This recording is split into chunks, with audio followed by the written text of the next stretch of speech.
Hello and welcome to more history stuff. This is part 4 of a series of videos I'm making about the life and career of Gruffudd ap Gwenwynwyn, Lord of Southern Powys in mid-Wales in the 13th century and one of the most significant figures of this era of Welsh history. We left him in part 3 having sealed an alliance with his old rival Llywelyn ap Gruffudd, Lord of Gwynedd and would-be Prince of Wales.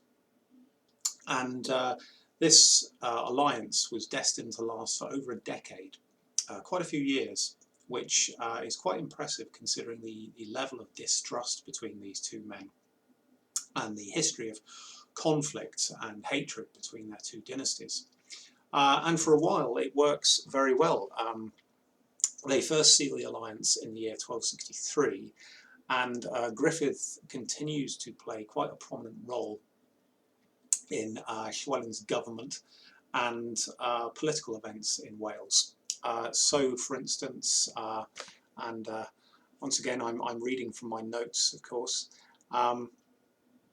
Gruffudd appears as one of the chief witnesses on the Treaty of Pipton in 1265. This is quite an obscure treaty, probably should be better known. What happens is that Llywelyn meets with Simon de Montfort, who at this point is essentially the ruler of England. He's got the King of England, Henry III, as his captive, as his prisoner. He's taken him prisoner at the Battle of Lewes in Sussex in the previous year. And what Simon does is he drags Henry about with him, and he forces him to put his seal to any sort of official documents. So Simon is basically ruling in the king's name, but certainly against the king's will. I mean, Henry doesn't want to seal any of these documents, but he doesn't have any choice because he's Simon's prisoner, and Simon is standing behind him with a big stick, probably literally as well as metaphorically. And what happens at Pipton is that Simon is quite desperate for support by this point. His support among the English barons is falling away.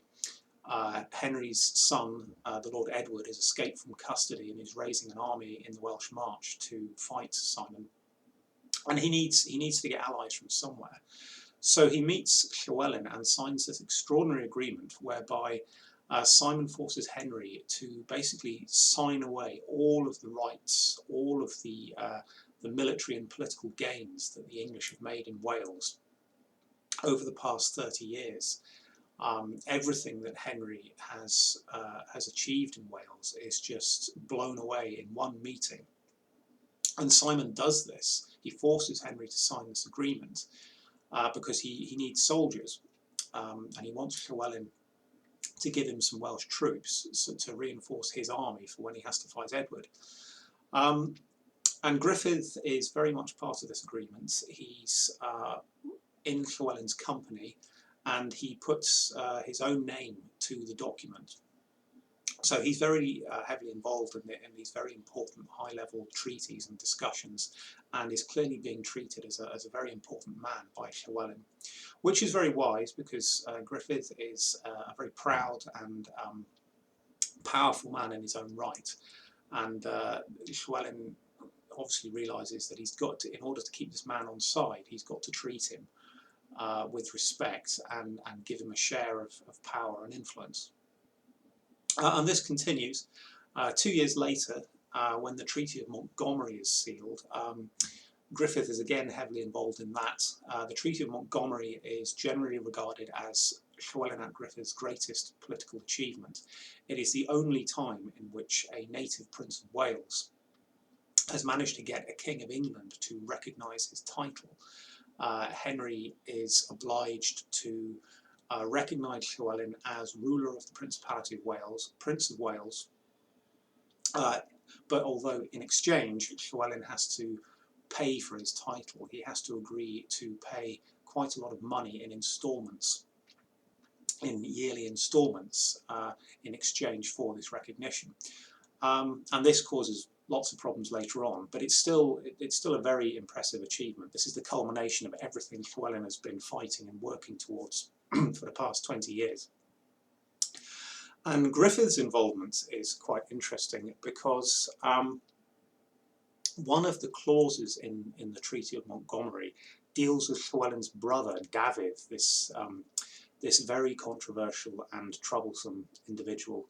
Dafydd is this sort of permanently dissatisfied prince, Welsh prince, excuse me. He has spent the past 2 decades either fighting against Llywelyn or with him against the English. But back in 1263, when Gruffudd decided to join Llywelyn, Dafydd did the precise opposite, and he joined the English, and specifically he forged an alliance with Edward, Henry's son. The relationship between Edward and Dafydd is very interesting. They are friends and allies for a very long time, and at this point in 1267 Dafydd is still very much on Edward's side, and there is a problem of what to do with him, because the Treaty of Montgomery is supposed to settle all of these troubles and all of these difficulties between the English crown and the Prince of Wales, and Dafydd is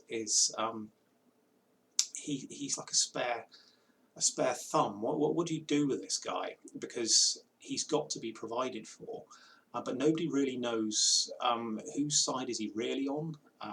Can you trust him? How much land and responsibility do you give him? Because he's such a loose cannon, you can't sort of tell what he's going to do next. And Gruffudd is one of a list of nobles who witness the Treaty of Montgomery, but they also agree to negotiate with Dafydd if he decides that he's unhappy with the settlement. So Gruffudd really acts as surety for Dafydd's good behaviour, and again this is got to be seen as an example of how much trust Llywelyn is putting in Gruffudd at this point, because Dafydd is a real problem, and Llywelyn is putting his trust in Gruffudd to deal with that problem if Dafydd decides to be difficult. And in another respect, this is quite ominous, considering what happens later on and what happens to Llywelyn, because this is the first time that Dafydd and Gruffudd really have direct contact in a political sense, and they will eventually forge this quite sort of unholy alliance against Llywelyn. They clearly decide that they're better off with each other, and they've got mutual interests, and that their real enemy is Llywelyn. And this slowly becomes apparent as the decade goes on. And things really start to get serious. They start to go wrong for Llywelyn, they start to go wrong for Wales and his concept or his dream of a united Principality of Wales in the next few years. And what's interesting is that Edward, later Edward I, who is traditionally seen as Llywelyn's nemesis, which he is eventually, but at this point he isn't. He doesn't really have much to do with it. I might make another video about the state of the relations between Edward and Llywelyn at this point, because they're actually quite friendly. But what happens at the end of the decade, at the end of the 1260s, is that Edward actually goes away. He leaves the realm, he sails off to the Holy Land on crusade and doesn't come back for several years. And all of the problems that close in on Llywelyn over the next 5 or 6 years, they really have very little to do with Edward. It's all to do with Llywelyn's relations with his brother and with people like Gruffudd ap Gwenwynwyn, and what's happening, their very complex political situation on the Welsh marches, on the borderlands, and how things really start to fall apart at this point. And the first real breach, the first real crack in his defences occurs in 1270. This is when Llywelyn attempts to invade Sengennydd in Glamorgan in southeast Wales, which is part of the territory of Gilbert the Clare, Earl of Gloucester. Now Gilbert is a very powerful individual, known as the Red Dog after his fiery temperament and this shock of red hair. He's a very sort of bad-tempered individual. Gilbert the Red Dog, great name. And he was supposed to have gone off on crusade with Edward, but the two men can't stand each other. Edward and Gilbert de Clare just absolutely loathe each other, and it's a very long journey to the Holy Land, and rather than endure Edward's company for thousands of miles across land and sea, Gilbert comes up with an excuse to stay in Britain, and that is that he needs to defend his lands in Wales against Llywelyn. Which is actually, to be fair, quite true. He does, because Llywelyn brings an army down from Gwynedd and he attempts to invade Glamorgan. And I might make another video about this war, but this is all from Gruffudd at Gwenwynwyn's perspective. Gruffudd accompanies Llywelyn into Glamorgan, and so does Dafydd. They're still on his side at this point. And the war goes quite badly for Llywelyn. He's not actually defeated in battle. Battles are actually quite rare at this point.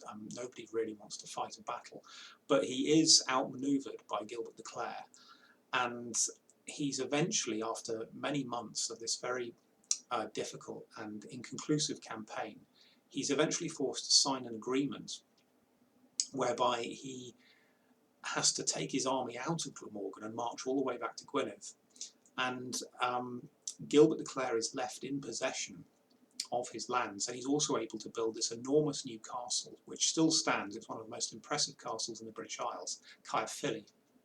Enormous fortress. If you've ever been there, it's really impressive.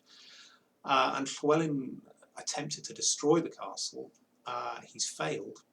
He's also failed to take any land away from Gilbert de Clare, and he's had to evacuate the area. He's had to retreat. Now, this is the first time that Llywelyn has really suffered any kind of defeat. Up until this point, the past 25 years, he's been enormously successful, won one victory after another. But this is a real setback. It's a genuine defeat. And Llywelyn's problem is that he's got to keep on winning in order to keep the loyalty of his men, of the other Welsh princes who don't necessarily want to be ruled from Gwynedd and don't really like Llywelyn's sort of overbearing form of overlordship. The only reason they keep following him is because he keeps on winning, because there's nothing like success to generate more success and loyalty. But the moment it all starts to go wrong, people start to have doubts. And this is certainly true of Gruffudd and Dafydd. And what is probably very significant about how this war ends in Glamorgan is that Gruffudd and Dafydd negotiate the final treaty whereby Llywelyn agrees to leave Glamorgan and march back to Gwynedd. He, for some reason, doesn't have much to do with the negotiations with the English diplomats. Gruffudd and Dafydd do. They're the ones who broker this quite embarrassing settlement. And this should also be seen as quite ominous, because by this point, these two, Gruffudd and Dafydd, are clearly quite close allies, and they're very much involved politically. They haven't really done Llywelyn any favours here. I mean, you could argue that they might have saved him a little bit, because at least his army leaves intact. He doesn't actually suffer a military defeat. He's not beaten in any sort of battle, but it's still quite a humiliating setback. And Gruffudd and Dafydd are responsible for the content of this final agreement.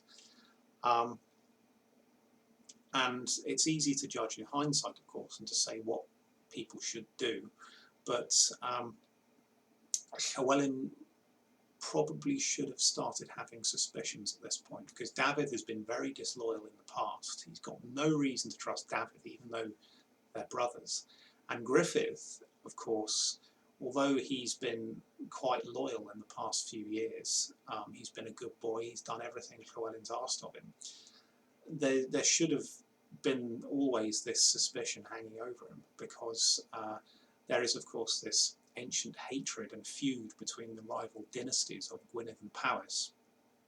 And Gruffudd, everything about Gruffudd, his background, his career, the way he behaves, he serves himself first. He's got his own interests, and that's what he's going to try and that's his motive. He doesn't really care about Llywelyn, and probably, as I said in previous videos, what he really wants to do is destroy him. That is what he is hell-bent on doing, and this is what starts to become evident at the end of the decade. After a few years of this quite effective alliance between Gwynedd and Powys, the cracks start to show, and they really start to show when Llywelyn blunders in Glamorgan. He meets with this this quite humiliating defeat. And so what happens next is even more dramatic, but I've gone on for long enough, so you'll have to wait for the next video to find out what happens next. Okay, I hope that was interesting and vaguely entertaining, and I'll hopefully speak to you again later.